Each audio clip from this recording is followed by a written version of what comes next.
Eto na ang mga pinaka na phones, meaning pinakamurang phone na may Helio G99 Ultimate, pinakamurang 5G phone, andyan din yung pinakamurang may 5G OLED display at 50 megapixel selfie cam. Idagdag pa natin yung pinakamurang may 7,000 mAh battery na naka Helio G99 Ultimate at pinakamurang may 1.5K AMOLED 4500 nits at Helio G200. At ang pinaka nakakagulat, lahat ng phones na to pasok sa 5,000 to 7,000 price range lang. Kaya kung tight ang budget mo pero gusto mo ng solid na specs, huwag kang bibitiw dahil oras na naman para sa sulit na smartphone.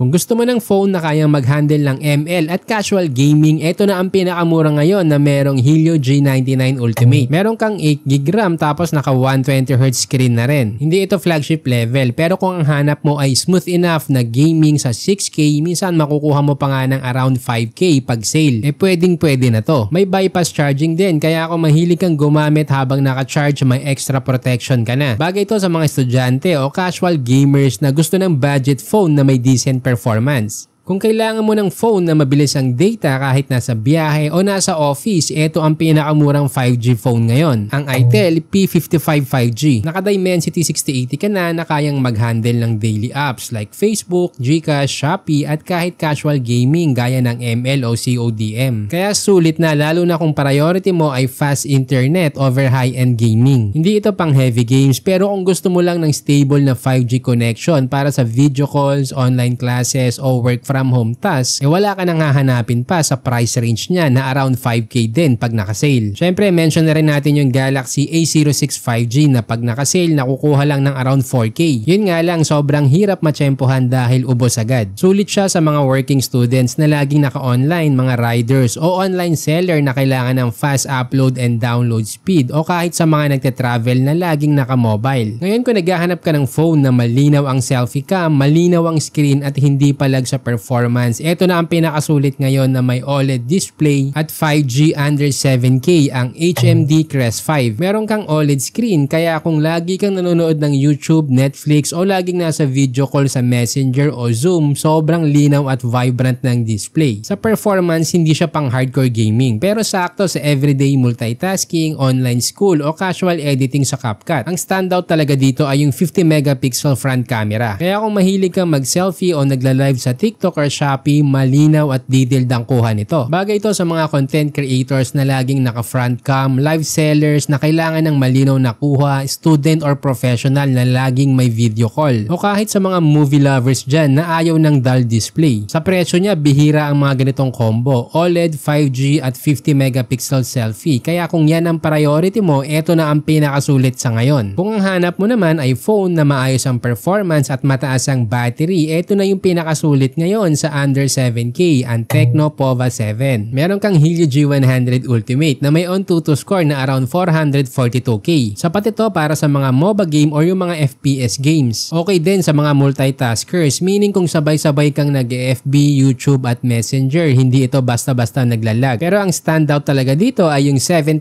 mAh.